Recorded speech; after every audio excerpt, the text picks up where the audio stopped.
All right, we are pushing on with trying to get this car out of this freaking garage, man. I want this thing to go. We got one side completely together, and I kind of wanted to catch up where we left off doing the 5/8 studs. If you haven't seen that video, go back and check that video out. So I took some of y'all's advice. Had one person that recommended that when you're doing the tap, that you should check it with a right angle, you know, to make sure the tap's going straight. Another person recommended that this is a straight through tap, I believe it was, and I should have used as a starter tap's what I should have used. I had no clue there was a difference. We're learning. This whole car has been slam full of learning. And that's what's been kind of cool, but also at times it gets frustrating. So this side, I did try to check it with a 90 degree. However, you check it on one side and it's square, and you put it on the other side tap and it's not square. The tap is not tapered or anything. It's supposed to be just straight through, but no matter which way, if you put it square on one side, then the other side was off. So I quit. After getting frustrated a couple times, I quit, put the square back in the drawer, and just went back to lining it up off of my eyes, simply. Now our pieces, our brake rotor, so that side's completely on. Our brake rotor and our spacer, we had to drill out. The brake rotor was drilled for 1/2 inch. We got to put the caliper back on. It was drilled for 1/2 inch. We had to open them up for the 5/8. We went and got 11/16 drill bit because that's what size the shaft measures. Our spacers right here, we also ran the 11/16 through them, but it pretty much took off no meat, like barely at all. What it is 100%. You guys were right. These things are not in here 100% straight. However, for doing it yourself in your garage, not having to pay somebody to do it, not having to take them to a machine shop, it is good enough. Got the other side on, and I did not drill the rim out. I ran the drill bit through the rim hole to clean it up, but I didn't drill it or waller it out or anything, and all of these are bolted up. We used a shorter spacer that comes with them, the aluminum spacer, have plenty of thread engagement, and the rim went on straight. So what I did on this side was, after I had drilled the rotor out, because it had to be drilled out, and I cleaned up the spacer and kind of opened it up. So the spacer, I believe, was like a custom one-off machined piece that was made on here. So it just needed a little bit of cleaning up, I think. Not much at all, but by the time we got to the rim, we went on straight. I put the bigger aluminum pieces on after the spacer. So you have your brake rotor and then your spacer. And I'll show you on this side of what I actually did is I took these right here. And when you get it to this point, I put these on. Okay, and then put all my lug nuts on, and then use the impact to really tighten these down.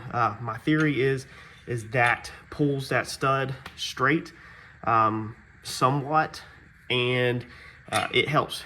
However, whatever I did, the rim, like I said, went right on. I did not waller out the rim or anything like that. I literally just ran the 11/16 through the rim to make sure it's nice and clean. It barely hit anything at all. So we're gonna do the same thing to this side, is put these on, run it up. Another thing I did on the other side is I took y'all's advice also, and I had thought about it, but I didn't build myself a lock nut. I literally just ran the bolt or the nut, the lug nut, let me show you, on it, and I hit it with the impact gun. And then I snugged the back side back down to make sure it was good to put it on. So basically, I just used the lug nuts, okay? And we'll go ahead and check this side to make sure they're pulled all the way in. But we just ran that up like that, and that would, you know, eventually hit your smooth shaft right here. And that allowed us to tighten the stud all the way down, so that then we could come on the back side and tighten the nuts down, basically building yourself a jam nut, because somebody had pointed out that you might not want to use the vice grips on the shank of the shaft, because it could, you know, put a little burr in it or whatever that would hang up and make it hard to come on and off. And that's 100% right. But by the time I beat these things on and everything, I think any burrs that are on there are going to be taken care of. So let me put these spacers back on this side. I'm gonna do this side the same way, just to make sure that I got it right. Put these spacers on, run it up really good with the impact. Make sure these things are not going nowhere. Make sure they are bent, pulled, twisted, whatever you want to call it, straight. And then we will stick the rim on this one, and then we are going to finally be done with these weird rear wheels. Another comment was the lug nuts rusting bothered somebody. What I'm going to do, what I did do, the last one, is we're just going to take some W40 as we put them on, and we're just going to put some WD-40 on them, run them around like this, and then take a rag, kind of loosely dry them off. This will just leave some WD-40 residue on the lug nut, and hopefully that will keep it from rusting. If these things start rusting up, then we will have to order some type of nut for these that are not going to rust, maybe. Maybe, I don't know. They say have them powder coated. I guess you really can't.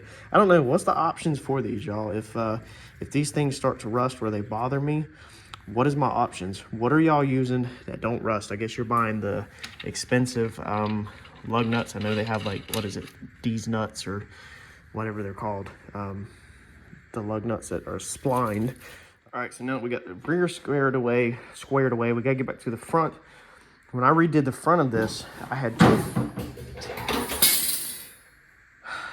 I gotta clean this garage up. I had two tabs up here that I was like, oh, we don't need no more. New setup, we don't need them no more. Well, they actually bolt my cage on, so this is the cage that literally supports the grill and the hood.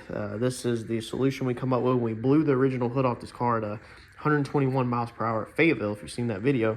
So when we went with fiberglass hood, we had to support it in the front with Zeus's. We built this cage to hold everything, and I had tabs welded there, and of course I took them off and didn't need to take them off. Didn't think about it, so it cost myself more work. So what we need to do real fast is I fit this up. I need to take this back off. We got to grind the paint, and then let's fit the hood up.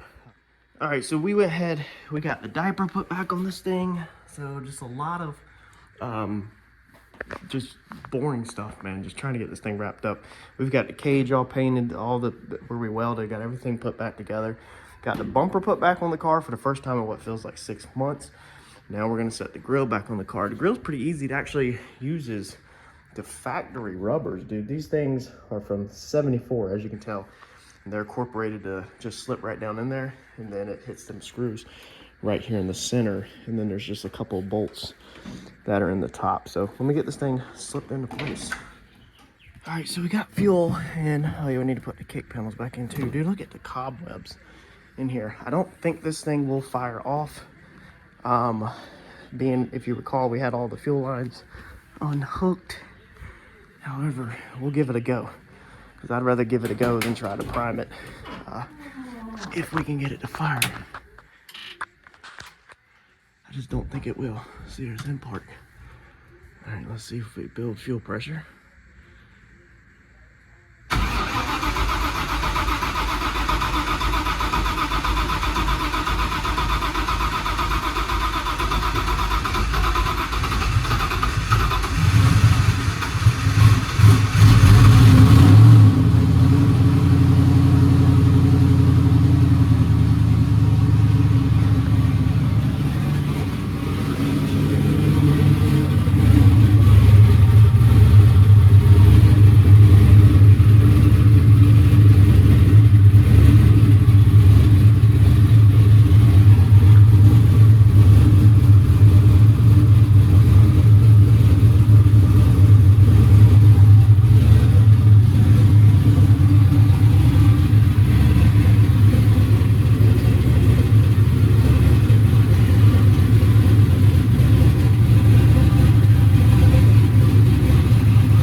so that went good. As you see, I wanted to cycle on the water pump and the radiator fans to just double check and make sure it is going to pull the temperature down. You can hear them running. That's that big fan that we installed previously. It's a Ford Taurus fan. We did a video on it. And then we also have the radiator fan stacked back here.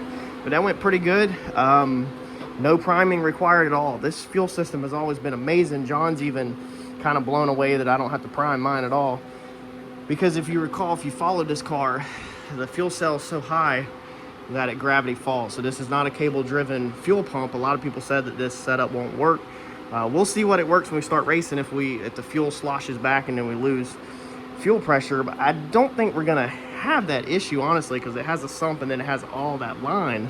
And when that thing's full, like we talked about in the past, all the gravity and weight is pushing fuel up here to the front of this motor. John has also built into the fuel system a certain way that opens the injectors. I also did a video on that, where it makes it easier to start on a mechanical fuel system.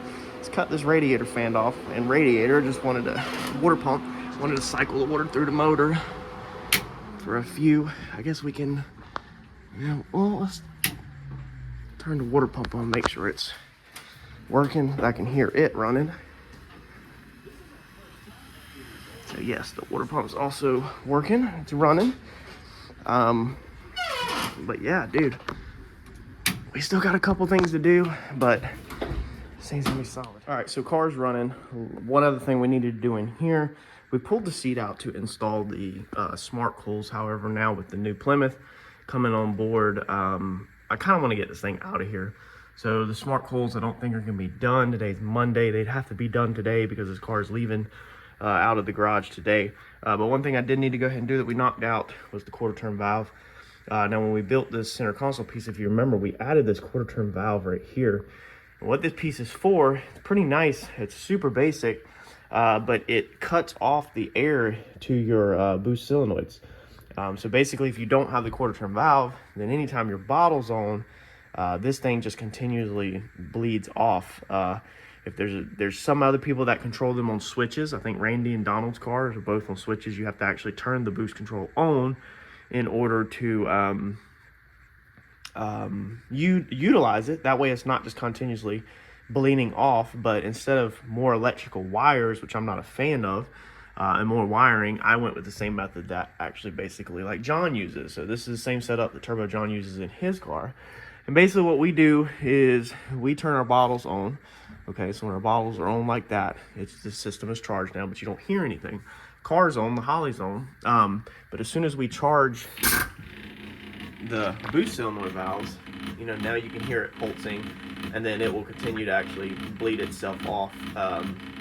You know, over time you can hear it doing like almost like a little bubble every so often. Anyway, it'll continue to bleed itself off and you'll actually lose CO2. So this is just super easy from the driver's seat.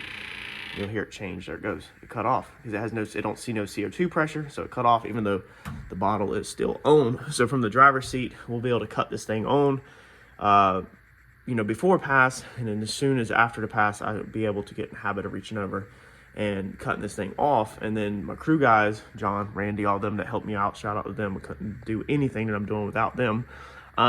They can always see inside my side window if the bottle's on and if we're charged, of course. And then they'll also be able to look inside the car and see that this is open. So obviously when this is at a right angle from the line that it's closed, as long as this thing's down, we're good. So if there's questions, somebody can double check behind me. Bottle's on, valve is open, we're good to go. We don't ever have to worry about switches or anything like that, because I know Randy and Donald, I've seen both of them make mistakes of forgetting to turn on the switch, and it's super, super easy. This is one way that your crew can check with you also and make sure you are good to go. So there's always that one piece that you just don't do, and then it gets forgotten about. We had our fire line, if you recall, if you followed this from the rebuild, we took this car down back, what, October, November, and we completely rebuilt like a ton of it. We ran short on the fire line, if you recall, and so I ordered stainless steel fire line. Now it's been on my to-do list to connect our last fire nozzle down there, which points on the front of the engine, connect it to the T-fitting up there that comes off that nozzle. We have a nozzle in each corner that hits the top of the valve covers area, basically the whole top of the engine. And then we just added this third one just because, just to blow on the front of the engine, really, honestly. But the line that we used was flexible, that flexible fire line stuff that's made for this kit. It's kind of expensive, so I went with the stainless line. I was gonna build a nice stainless line around. However, I just didn't feel like building it and kept putting it off.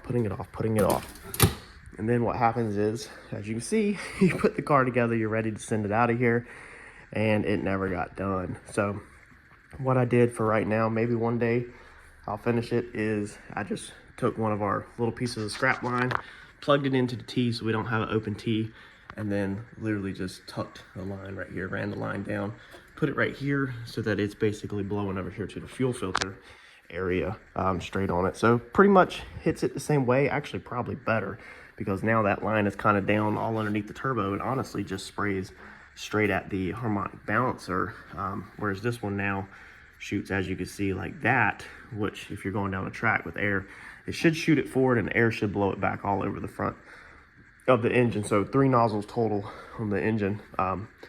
Just put it on with some zip ties, man.